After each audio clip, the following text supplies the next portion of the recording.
to the Naked Ambition podcast, where we speak with the people that are making a difference in tech, innovation, and design all around the world. I'm so excited today on the show to have Aaron Smith. Welcome, Aaron. How are you going? Thank you very much, Fiona, for having me. Going well, pretty well. Yep. The news of the lockdown has been confirmed now, so you just got to get used to what's to come. I know. Not your first time to the rodeo with any of this, though, so I think everyone's pretty well equipped. Correct. It's just like roll your eyes. All right, let's get through it. Push through. Exactly. Cool. We'll get into some of that as well, how you coped last year with that, because I think that's a great innovation story. But for those of you who are out there, I'm sure there are plenty of KX fans that are tuning in. But if you don't know about KX Pilates, and just a little bit about Aaron as well. So Aaron Smith's an award-winning fitness innovator, entrepreneur, and the founder of KX Pilates. KX itself is based on the philosophy of Kaizen, which is Japanese for continuous improvement, which is super appropriate for an innovation podcast, I think, as well. It was founded by Aaron himself back in Feb 2010, and it's now Australia's largest Pilates franchise. You've got over 75 studios across Australia, I understand, now in Jakarta, heading over to China, expanding in there really soon. So just unbelievable growth. In more recent years, Aaron has also held the role of CEO, or he was CEO rather. He's moved into Chief Innovation Officer, and then just in 2021 has stepped into the role of Chief Cultural Officer. He's going to be able to give us the whole spectrum here. From a personal perspective, I'm a recent convert in the last 12 months to the cult of KX. And so really excited to hear about Aaron's story of just constant innovation and really amazing growth. It is truly a great Aussie innovation story. So welcome to you, Aaron. Thank you very much for having me. Do you want to even just take us back of where this story of innovation started for you at KX? Tell us a little bit about the origin story. Origin story. So, look, I think innovation's been ingrained in me probably since the beginning. But look, it was probably 2006, 2007. I basically changed my entire life through fitness and health. Changed all my subjects at university. I was doing a science degree into exercise physiology. I was a personal trainer. And completely got my hands dirty in that kind of world in the gyms and really loved it. But I saw the personal training world extremely saturated in Melbourne.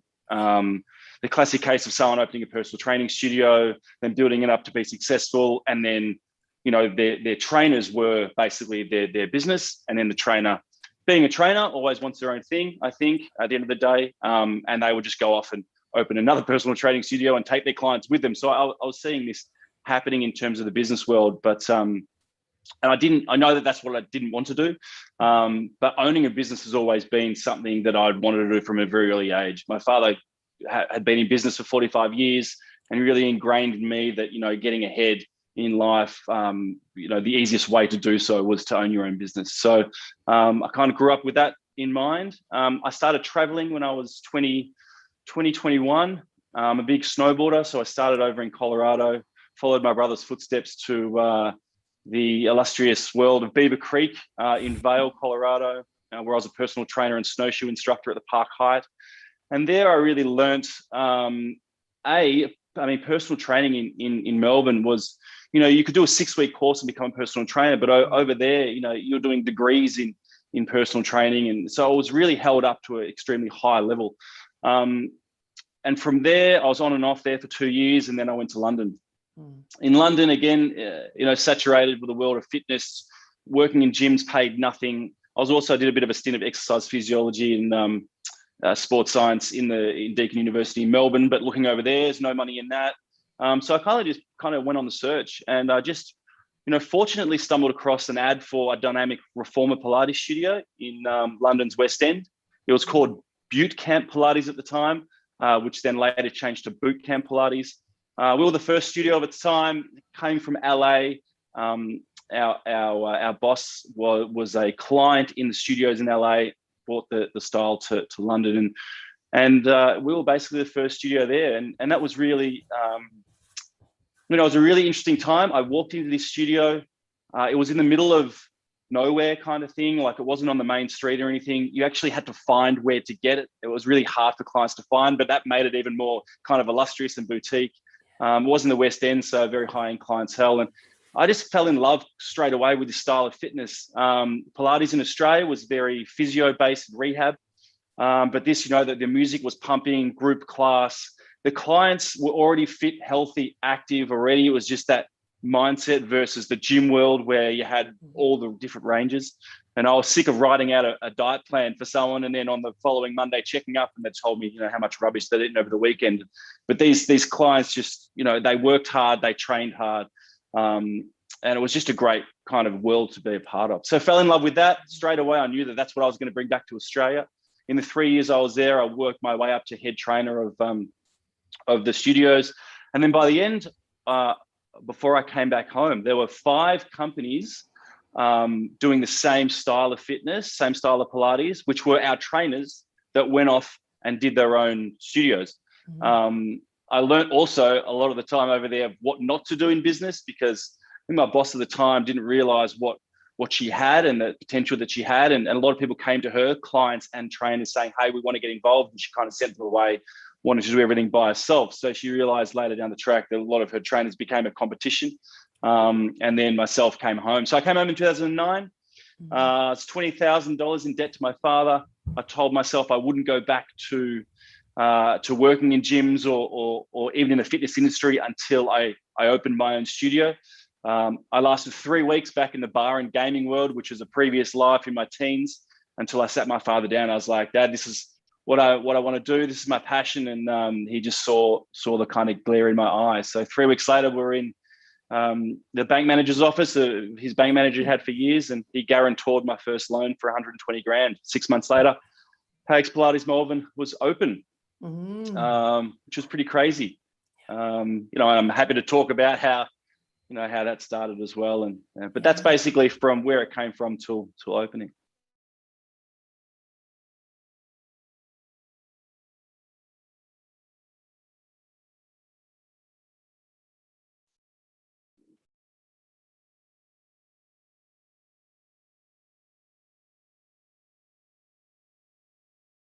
Are you there? Just frozen a little bit. Where did that?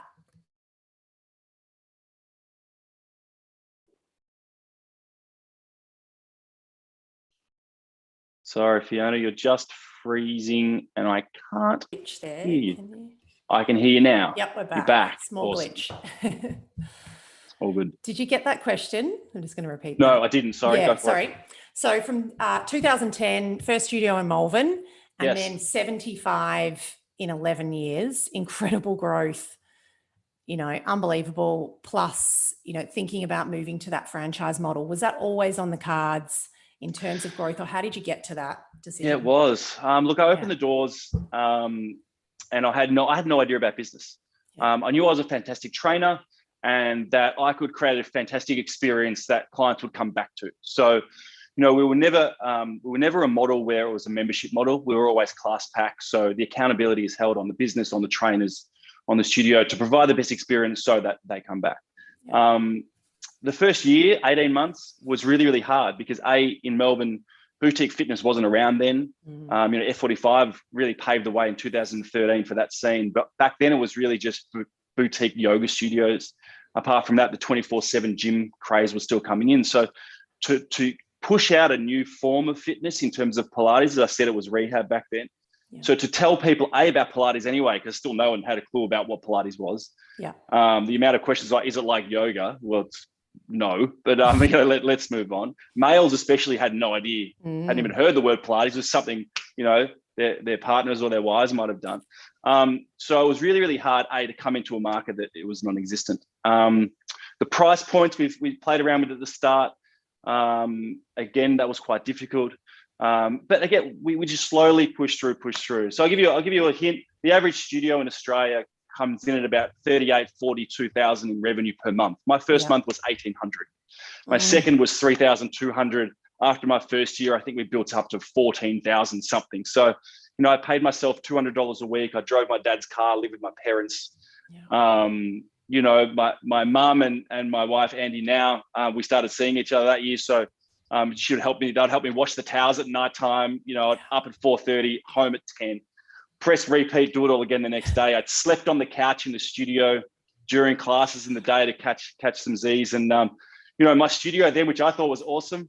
Yeah. My sister's living room couch, my sister's dining room table was my reception desk. Everything was borrowed. Everyone was on a shoestring, but we thought it was awesome.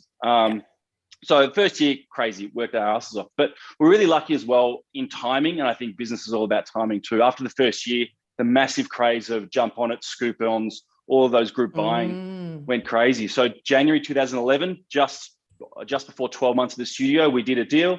And it was great to get our name out there to the huge masses that were on these databases back then. Yeah. We completely ripped ourselves off. It was $29 for 5 sessions. I think we took $8 of that $29. They took the rest.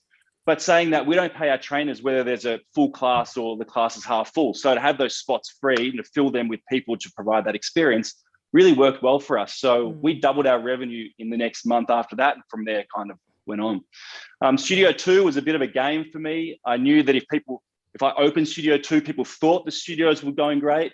And, classic case of it's off the back of the profits of the first. Couldn't be any further from the truth. I mean, we were starting to go well with Melbourne, but the second studio was still a bank loan again on the guarantor of my father. And funny that he put the family beach house down as the guarantee. So not only did I have my father and my mother to hold accountable to, but my siblings, I'm the youngest of 5. So if I really stuff this up, my brothers and sisters were going to kill me. That's a good motivation for them to chip in and start helping as well. It is. Yeah, well, correct. And they were great supports for me in the early years as well. My dad helped me do the books for, 18 months. And my mum was always there to support me. And my brothers and sisters, were really great in supporting as well. So, and then Studio 2 came from that. One of my trainers in Studio 2, Ali Sensor, she came along straight away and saw the potential and said, how do I get involved?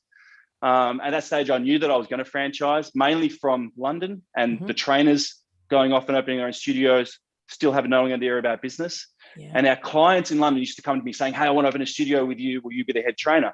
So I knew that the internal of those two methods were what's going to grow the business. So hence franchising I knew would be the way to go. I hadn't done the franchise documentation yet.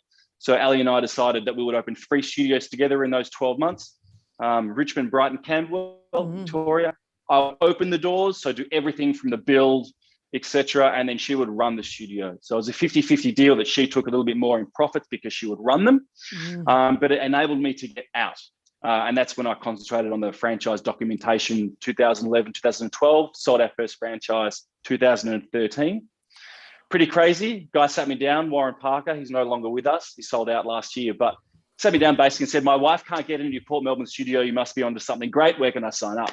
Not franchising, having no franchise experience as a franchisor. It's kind of like, well, the franchise fee's $50,000. And at that stage, you basically got a pretty badly written manual and me.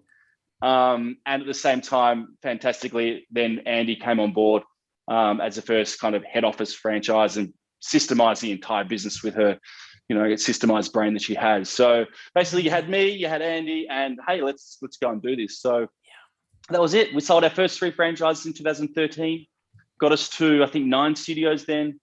The next year sold a couple as well. And then the boom kind of hit, I think, 14, 15 or 15, 16, we sold 30, 35. Myself and Annie moved to Sydney for 18 months in 2014, 15 to open the first flagship in Surrey Hills, which we still have. And the kind of rest is history. From that and from us moving to Sydney, all the other states basically have become a success from trainers in either Victoria or Sydney moving there. And with them, they don't only take the concept, they take the culture of KX. Adelaide's absolutely cranking. I think there's about 15 or 17 studios there. WA, Queensland are coming on really well, and Sydney's going crazy as well. And again, Julia, who owns 2 studios in Hobart, a Victorian client as well from way back when. So it's all really organically grown. And it's just some amazing people we've got around us. Got a few questions in there for some of that. It's just, congrats. It's really amazing. So within year 3, it sounds like you pretty much stepped out of sort of day-to-day ops within those first studios? Like, were you still one of the trainers? Were you doing any of that? Were you fully back in, I'm growing this business from 2013? I still trained in Melbourne. Melbourne was my baby and still is my baby. So I was still a trainer there for a couple of classes a week. I think I stopped training when we moved to Sydney. We had no trainers when we opened. So I basically did every single class on the schedule for the first 6 weeks while our trainers were getting trained up. And that's when I kind of went, I'm done. I think there's only, my passion's also moved to business and helping others open their own businesses. So, my passion's always been through people. It started in the gyms with helping people achieve their goals and their full potential in what they could achieve in their fitness. And then it moved to business and really helping people achieve their dreams and opening their own business. So, and I think in my personal experience, there's only so many classes that you have inside of you. And from 3 years in London, 4 or 5 years in Australia, I can literally turn a chair around in a back corner with my eyes closed and teach a class. There's just scripts coming out of my head. I still love teaching the occasional one here, one there for like founders days or studio openings, but any more than 2 and I'm kind of pulling my hair out. It's just something that I did so often. So yeah. How do you keep that consistency through, like, with that sort of speed of growth? And you mentioned that Ali's doing a lot of was it Ali, sorry, or Andy that's doing Ali. Ali was the first. Yes. Ali was Ali was our first studio owner as a partnership. There's now franchisee. Andy, my wife, systemized the entire business. Yeah. Beautiful. So is it a lot of Andy's systems that have been able to maintain the consistency through each studio? I've been to a lot of KXs myself, and there is just that cultural consistency, different trainers, different routines, but they always have their own kind of spin on it that feels quite natural as well. How do you maintain that at that sort of speed of growth? There's 2 different sides. One is the studio fit out, studio builds, the systems, the processes, all the back end. Yeah. It's just time and you need the right person to do that. I'm the big picture thinker. I run after shiny new objects where Andy is literally systems processed. Everything has to be perfect. I still am baffled by the way her brain works. I've never met anyone like it.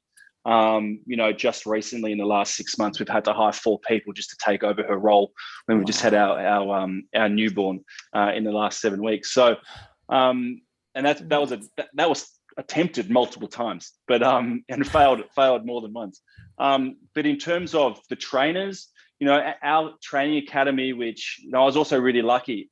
Amy Skinner's our head of training. She worked with me over in London. She came to Australia for a holiday in 2010 when I had 1 studio, and I kind of just sold her my dream. And I said, I need someone like you, because she's just so obsessed with Pilates and so amazing at education and teaching the trainers. She moved out in 2011 and we sponsored her, and she's never looked back. So the academy, though, is a 7-week, 100-hour academy we put all of our trainers through. It teaches you all the fundamentals of KX, the sequencing, the 8 points of teaching, like everything to do with it. But at the same time, what it doesn't teach you to do is become a robot. We really talk about bringing your own personality out. And again, we learned that firsthand, because you come to one of my classes and you might love it, but you go to one of Amy's classes and you might not like the way that she teaches. Do you still get a great class at the end of the day? You do, but the experience is completely different. And people's personalities are completely different.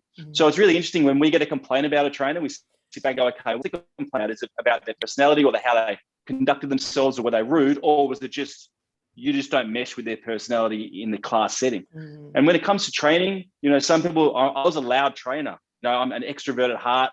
I danced around the room, pumped the music up, but I've got a guy, David, who's been working for me for years. He's the most quiet, timid guy ever. And on a Sunday morning, people love him because they come in, they've had a few wines the night before. They don't want to be screamed at. And his classes have been full on a Sunday, for the last 10 years. So it just dictates what you want as out of a trainer. And especially with a lot of our clients came from a world where they didn't like gyms. They didn't like the competition or people staring at them. And so they wanted just to be talked to normally and softly spoken to. And so there's ways of bringing that out. So the structure is always the same in the academy, but we really talk about, bringing out your personality. Yeah. Awesome. I want to talk more about this innovation story, because it was shortly before COVID, you moved into the role of Chief Innovation Officer, or that large innovation role. You took a couple of trips out to China. You were doing a big R&D piece. What were going to be our next unique reformer machines. Can you tell us a little bit about that process, where that's got to and where you're taking it now? I'll step back a little bit, just because I think it's really important, because I learned some really hard lessons in 2013, because 3 franchise fees came in, and I was like, oh, got some money. And to me, it was never about me making money. It was all about what I could provide out. So at that stage, I had this grand idea for KX to be this, the KX group to be the corporate. At that time, we were selling territories, and they were really large territories. And then, the ballet bar was really doing well overseas, and I was doing a lot of trips overseas. So then we came back and we opened KX Bar. So everything was slightly different to what was happening overseas. So we KXified that style. The next spot came available next door to my, so Bar was great in 6 studios in Melbourne. Spot came available next to the Melbourne studio. And I was doing, hot yoga at the time, but I hated the fact that I was doing it wrong. I'm not a yogi, but no one was correcting me. So I wanted Melbourne's first assisting yoga studio to be ours. So KX Yoga was born. Again, Soul Cycle was going massive overseas, and Ali, she was super, super passionate about it. So KX Cycle was born. So KX Retreats came on in 2012, going to Bali and stuff like that. So it was kind of like, instead of the focus being on, we innovated outside of what we were good at. And they were all successes in their own right. But while Pilates was already on this exponential curve, we'd already grown KX Pilates for 3 years, where these ones were a little bit slower. And when we started moving into Sydney, the KX group as such, clients were like, well, where's KX Bar? Where's KX Yoga? And obviously they were still in the infant stages. So to us, it didn't make sense. And my focus and passion was always Pilates. So I loved opening things and opening businesses, but then the hard work that had to come in afterwards, was lost. And I had some amazing trainers and some amazing managers that worked alongside of me that made them successful in their own rights. But in terms of aligning with KX Pilates in the growth trajectory that it was going, it just wasn't going to be, or it was going to take a lot longer. So we decided just to make the call, and we basically just, we debranded all of them off and sold them all off. And then our focus went back to KX. So it's interesting now, because I go, well, if I didn't do that, where would we be today? Yeah. But saying that, I had to learn the hard way. And it was also a conference that I went to in America, where the whole innovation keynote was about innovating within. It was about the guy who owns Just Cuts got up, and he's got 1,500 studios in America going, we cut hair. We don't serve coffee. Yeah. We don't do this. We don't do that. We cut hair. And how we innovate is our systems and our experience, and blah, blah, blah, blah. It kind of went on. And it kind of was a light bulb moment. And that was in about 2016. So I was like, cool. How can KX Pilates innovate within? And that's where, my dream was always to make our own machine. From the very early days, our concept dynamic Pilates came from Sebastian Legris, who he has now his own Legris method and kind of dropped the word Pilates off. We've always been Pilates, and we always will be high intensity dynamic Pilates. But I watched him kind of make his own machines in the early 2010s and probably earlier with his style of fitness. And I realized us being separate to the Pilates industry and being on that high and the fitness kind of level, we needed our own machine. It also opened my eyes when I started looking at international expansion. We had some big investors come to us and saying, unless you have your own concept machine that no one can copy, it's kind of pointless going into the Asian markets, because they copy everything really quickly, and they'll grow faster as well, because they'll get investment on fast and copy you straight away and become bigger. So it was probably from that 2016 where the kind of the hunt was on. I went to my current manufacturer, Balanced Body, who are probably the number one fat manufacturer in the world out of America, but we were just too small then, and their production lines were pushing out generic machines. So they were kind of like, no thanks. It's a nice idea, but it's not really worth our time. So that's when I started looking at more bespoke companies out of China. So long story short, it was 3 years. 3 prototypes at that stage, multiple trips to China, probably about $250,000 in R&D, a lot of my time, and we bought it out. But funnily enough, when you have a Chinese model versus an American model, and again, put into perspective, in the world of balanced body machines, if there's a problem with any of them, they find them in KX studios. Like, we absolutely pound our machines. We've got some studios have 10 classes a day, 7 days a week, just that churn plus our high intensity style.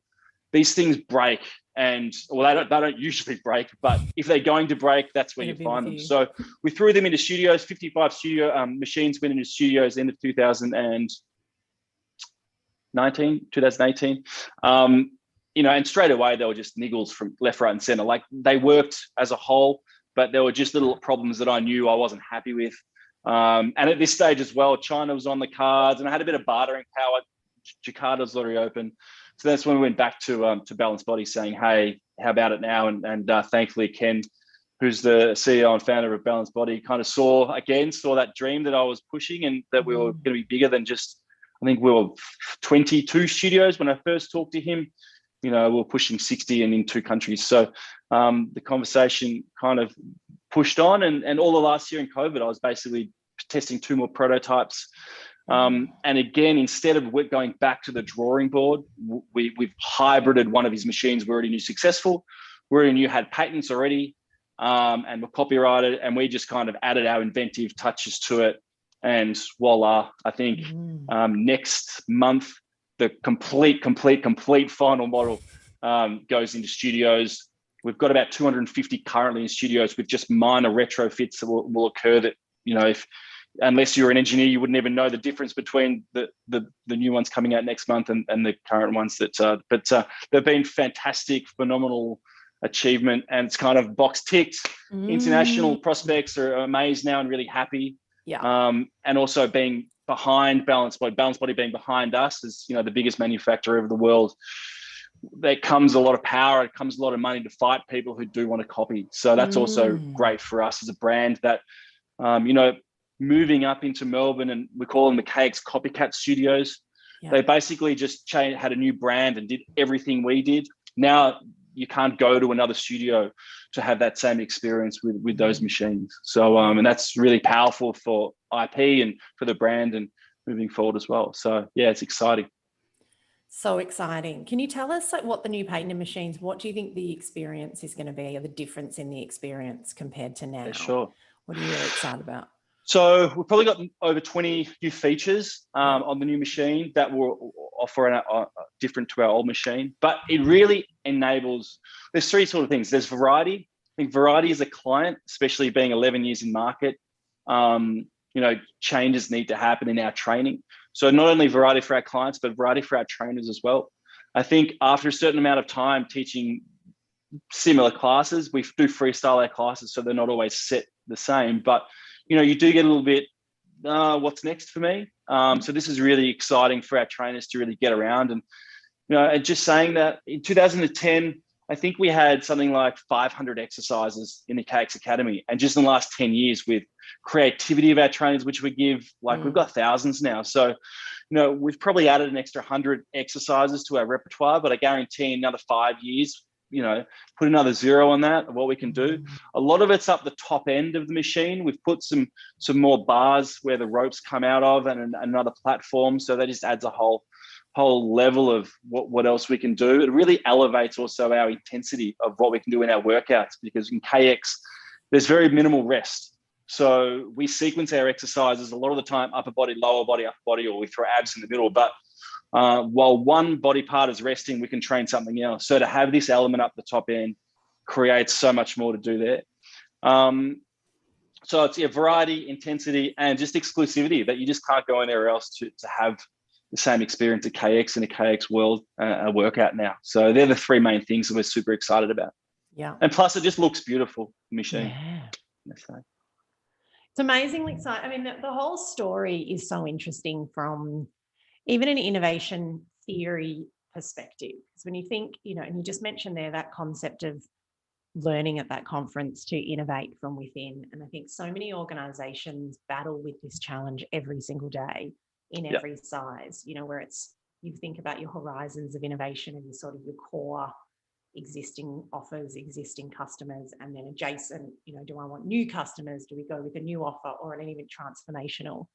And I think, you've even just said I'm a visionary, shiny object type personality. And it's so tempting, in that role to want to chase those shiny objects, or always just want to trace transformation, always trying to get to that next thing. It's almost, there is, this narrative sometimes in business that we also need to be constantly reaching for that in order to be really successful and to do really well. So I just, it's more of a statement, I guess, than a question, but I'm just, I really respect that approach. And it's so good to see that growth coming from that core innovation. Like, let's go back to what we are the best at and then look at every aspect of the business that we can innovate. I mean, you've still done something that's fairly transformative with this patented instrument, which is amazing as well, or this new bed that is potentially quite transformational. And then even the opportunities that that's going to give you then to be able to change up, as you said, some of the variety in the exercises, which is exciting. But what do you think? The question, I guess, is, will you stay in that kind of innovating within the business, or are you starting to think, okay, we might be ready to go out further? It's interesting because, I got to 2017 and I realized I didn't want to be CEO anymore. I wasn't good at it in terms of my personal innovation. I sat back and went, what are my strengths? What are my weaknesses? And I've always been a person that focuses on my strengths and kind of accepts my weaknesses. So CEO was something that I just knew. I loved the early days. I loved the relationships and the connections that I had with my early adopters and my first followers. But when you get to a big enough size, you just can't have that relationship with that many people. And I wasn't equipped to do so. And I went, well, what do I love? I love innovation. I love growth. And it's so easy, you said before, to follow that shiny thing. And I learned the hard way, and I call it expensive lessons back in the day. But to really focus and be patient in what you're doing, opportunity lands on your doorstep every day. And it's really easy to say yes. It's so easy to say yes. But the really hard thing is to say no to everything and really just pull something out and go, that's what we're going to focus on. And that's what we're going to focus so much time and energy on until it becomes successful, whether that takes us 6 months or 5 years. Once that's successful, then go off and do something. And time again, I see entrepreneurs go, I've got 10 businesses. It's like my head blows up when I think that, because I had 4 and I sucked at 3 of them. So my focus has become successful at one. And then now, fast forward 11 years, the innovation piece at the moment kind of sits. And don't get me wrong, we're always innovating. Like our website has got relaunched yesterday, which is amazing. We changed over systems 2 years ago. Our academy in COVID pushed us to a national online academy first up before you go into states to do your one-on-one training. So the business is always innovating, but now we 100% look in. Now it's about, once we're happy with where we are, now where else can we go?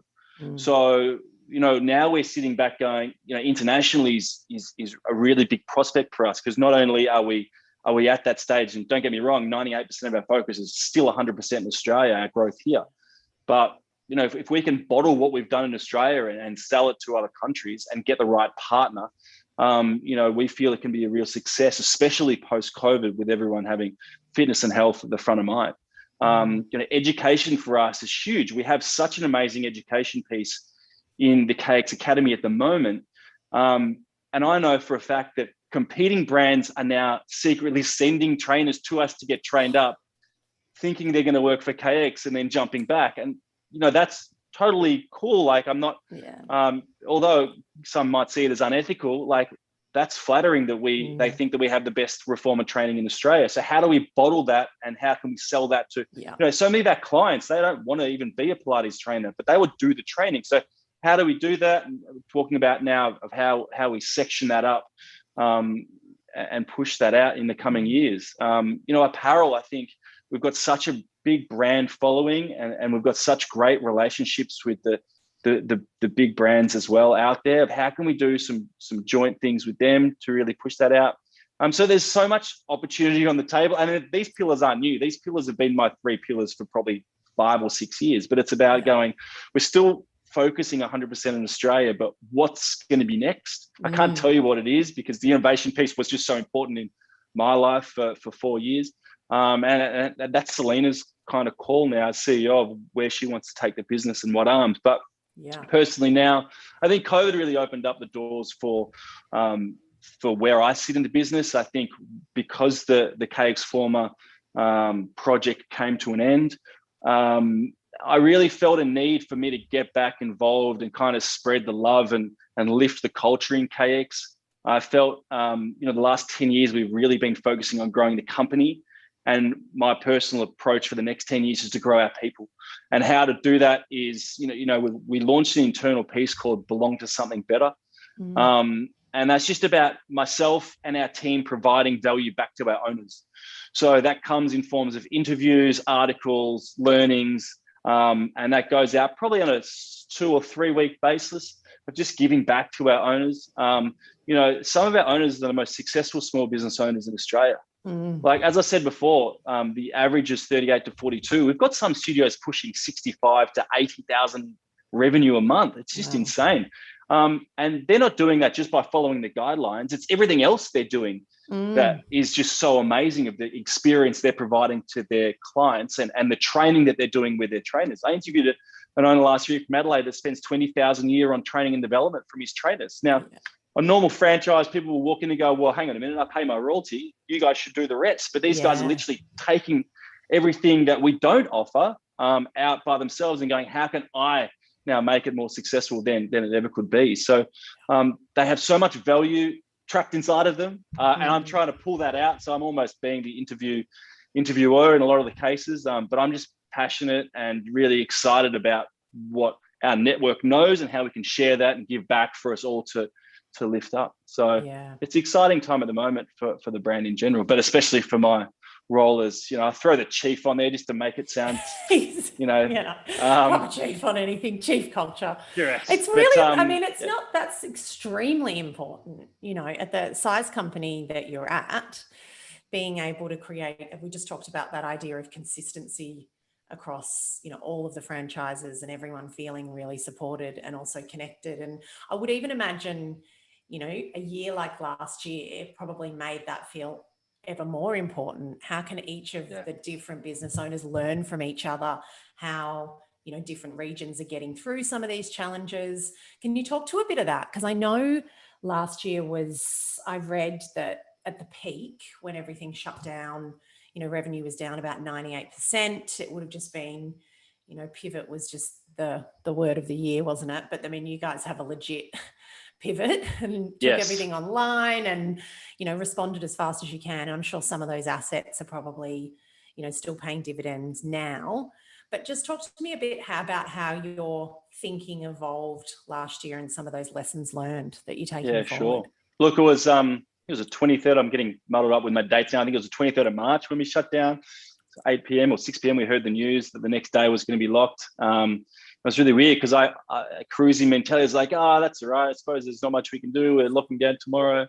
Selena's like, she'd never been, in this crisis mode before. So she's like, well, let me know what I can do kind of thing. And the next morning we woke up, Andy's like, there is so much to do. We have so much to do. So it was great for our relationship firstly, because Andy just went, this is all me in terms of she was all systems and IT last year. So she's like, I've got this. You just look after the kids. So I basically became, I still did my founder stuff and was the face of trying to get uplifting everyone's spirits. And we had some Facebook groups, we had champion pages and stuff for our trainers and our owners, and just tried to, bring everyone together.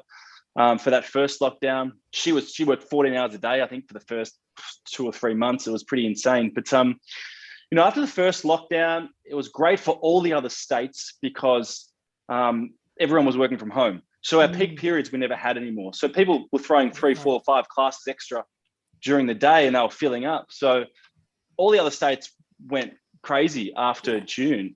Poor Melbourne, obviously, when going back into July, it was really, really tough for us. Like 111 days was really hard. Thank God that our most established owners are probably in Victoria because that's where we started.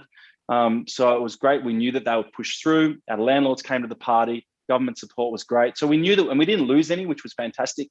Head office was probably affected the most being in Melbourne, but having to support the rest of Australia we talk about that every time any state went into lockdown, head office went into lockdown because they had to react straight away, work crazy hours the days following that lockdown to get all the communications out. And, it really wore a lot of our guys down. We probably lost half the team that were working for us last year. And I still say thank you to those guys. They might be listening, but if it wasn't for them and for the hard work of the team, we wouldn't have got through. But we had to pull people down to 1 to 2 days a week, but expect them to work full time. So it was pretty crazy. And that's when probably coming in at October, November, probably the lowest of the low. Well, probably is before that, September, October, just before we got out, that I just realized that the whole feeling around the company was really shit. All the other states were probably pissed off that they weren't getting the support that they should have from Victoria or from head office that they usually did. The Victorian owners were obviously battling homeschooling and loss of income and being closed for so long. And it was just a real time for us to draw the line and say, right, this is where I want to show my face a lot more again and really come back into kind of uplift everyone's spirits and bring this culture back of, head office staff in the past are like, this is the best company I've ever worked for and I love coming to work every day. Owners were like, this isn't a job. This isn't owning the business is so much fun and such a lifestyle decision. And just those amazing feelings just weren't there. And yes, it was all to do with COVID and et cetera, but it was just a really good time to go, right, what can we give back and how can we get out of this? And I think the message was heard really, really well. And it's been great. I mean, Melbourne was hard as well because we lost a lot of trainers. They either moved back into the country or they did their own thing. And so it was hard coming back out of Melbourne, but we're back now to where we were pre-COVID. So I think if we just delete the COVID year from the whole business, although it was hard, the lessons have been learnt. But I mean, for us personally, again, I think growing a business, you just become resilient. So it was after, the first night of me going, oh, we'll be okay. We kind of just, concentrated and got into how we're going to get shit done mode, which we'd just done so many times before with, we had COOs leaving in the past and we had to jump back in. And so Annie and I have jumped back in crisis mode many times. So, and after the first lockdown as well, Selena really got into the groove as well, to really drive through. So we all came together really good in the end. But fingers crossed, 7 days now. That's it. We get back to doing what we were doing yesterday. So yeah, I know. I'm happy just to let them do it this time, get it done. Yep. Hey, so just to wrap up, this is the new role, Chief Cultural Officer. It's a big one. What's your big vision for this role? Where do you want to take things in this role? And to me, it's just providing value to our owners. I don't think it's not getting bigger. I think it's literally just like, where do I sit in the business? I'm still very much passionate about innovation. I've got a young family, which is another reason why I stepped out as CEO. Again, it was never about money for me. So if I can spend every day taking my kids to school, picking my kids up from school, my daughter's not in school for another 2 years. My youngest daughter just got born, so she's got a while. Oh, congrats. So while they're young, and my son's only in prep. So while they're young, it's amazing for me to be able to be the dad. I love the saying, a businessman. I'm not a businessman with a family. I'm a family man with a business. And again, Andy's stepping to the side of the business as well, to have our third child as well. So it's a great place where we are at the moment. So all I want to do is just give back to our owners. I started a kind of a founders tour at the end of last year, went to a few states just to teach a couple of classes and kind of, spread the buzz in the atmosphere, which I really love doing. I still love connecting with clients. So it's just about being around. I mean, Selena and the team, our new team, our old team were amazing, but our new team she's hired are just so phenomenal. So I'm really excited where we can get to with our new team, who have just so much experience. I think COVID was great to push people out of their roles last year. So she's attracted some amazing talent. So the growth of, I think Australia can easily get up to 150 and beyond over the next 5 years. International for us is really exciting. So China, we've actually got about 12 studios open in China now. We're trialing a few different models in personal training studios, standalone like we have in Australia. The postnatal recovery centers are huge in China. There's like 2,500 of them where women go for 3 months post baby to kind of get their bodies together. So looking how we can work in with them. So that's super exciting as well. They do, yeah. And even the lower to middle class, they save up for their life so that when they do have a baby, and that's what I think they have, the family environment over there is just so much more placid, because those first couple of months that are so stressful, these women just basically get their bodies back together, and the baby is brought to them to connect and to feed, and then taken away, and off they go recovering. So it's a really interesting world that is over there. But my business partner over there has got some great experience in the fitness industry, so it's really exciting to see where KX can go there under potentially different models. And then just look to go where to next. New Zealand can't be far away. Canada's another hotspot, and still, Southeast Asia, Singapore, Hong Kong, those really exciting countries that, the expat and the kind of the Western culture are kind of mixed in. We're still in a very much an Australian brand over there. So as much as they'll kind of localize it to their market, they'll still be very much sold as an Australian brand, which is really exciting. So, and again, those kind of pillars that I talked about, it's kind of which one and where we're going. And that's kind of what we're deciding on now, of what we'll go down and how we can go about it. So it's really exciting where we can go to. It's our job is now just to oversee it. We sit on the board, and we kind of just direct Selena and help Selena with the day-to-day running of the business. But yeah, so the cultural officer it's a bit of giving back really to the owners that have just given so much to be a part of the network. No, good on you. Actually, I'm going to throw in one bonus question that's just occurred to me. I'd love to know. So you're a big learner. You've talked about a few of the conferences. I've read you sort of speaking about some of that learning that you've done throughout some of the tricky times in the business and getting inspiration. Where do you go now for that kind of inspiration? Podcast, books? Do you have time for any of that with three little ones? Where do you kind of... you know what I've just actually forgotten. It's called BE 2.0 by he wrote Good to Great. What's his name? I've just gone absolutely blank. Jim Good to Collins? Great, Built to Last, Jim Collins. He's just redid this book, and it's been sitting on the front seat of my car for like 4 months. I just can't get any time to read. So podcasts I do go to when I exercise. I listen to a lot of podcasts, but I'm involved in Entrepreneurs Organization, which is a global entrepreneurs business kind of group that's worldwide. I joined that in 2014, so I'm very much ingrained in that. But my learning comes from people. So through that and through just my connections, I ask so many questions and I learn so much from people doing that. So for instance, like internationals looking on the cards for us, we just bring in the franchisors who I know have international experience, and we kind of learn from their mistakes. That's the best way I learn. Is through people, because that's how I can connect. My biggest thing is connecting through people. So, and same thing, like I love giving back to anyone who has any questions and who's starting out a franchise or starting out a small business and that sort of stuff. So I think mentorship and business advisory is huge on my list of how I kind of get there.